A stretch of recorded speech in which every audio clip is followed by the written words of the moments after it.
Marcus Smart ready to go as we are a day away from the NBA draft. Our insider, Chad Ford, joining us now, and we can't escape him. He was drafted 11 years ago, #1 overall by the Cavaliers. The Cavs have that same #1 pick. How has the LeBron opting out news yesterday affected the draft, especially in Cleveland?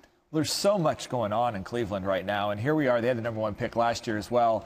Sources say last night a fight between the front office that wants Jabari Parker and owner Dan Gilbert, who wants Andrew Wiggins. Talk about which of those guys might be the better fit with a LeBron James, and I think the answer to that actually is Andrew Wiggins. He's the guy who I think can play the two, play defense. If LeBron's going to come in, he plays the 3 position. That's the exact same position Jabari Parker plays. So there's contention there, but there's also talk of trades. They're now looking at other teams and saying, could we add a veteran to this squad and just have to move down a few spots in the draft? Look at the Orlando Magic.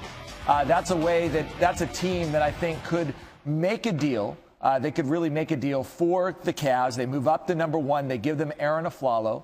They give them the #4 and #12 pick. And Aflalo is a player who I think LeBron would be interested in playing with. A veteran, plays the 2-guard position, can shoot the basketball, plays defense, and they still have the 4th and 12th pick in the draft. A lot of interesting options for Cleveland right now. And you do this as a pitch potentially for LeBron, but if LeBron says no, you're still stuck with these players while you're making and building a team and still recovering from last year's pick with Bennett going #1 and not really panning out with the #1 expectations. Let's play fact or fiction here, and let's start. Fact or fiction, the Cavs will take Andrew Wiggins with that #1 pick.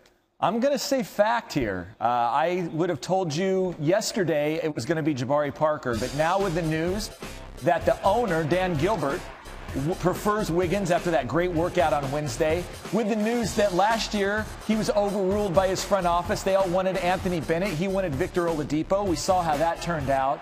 And with all of this LeBron James news circulating now, I do think, as of today, Andrew Wiggins is the favorite to be the #1 pick. As of last week, it looked like Joel Embiid would have been the #1 pick for the Cavaliers. Fact or fiction, Embiid will go in the top 5 now? I think it's fiction. I think you'll get looks in Philly at 3 and Orlando at 4. I don't think Utah's really in the mix there at 5. But teams are getting his medical records today.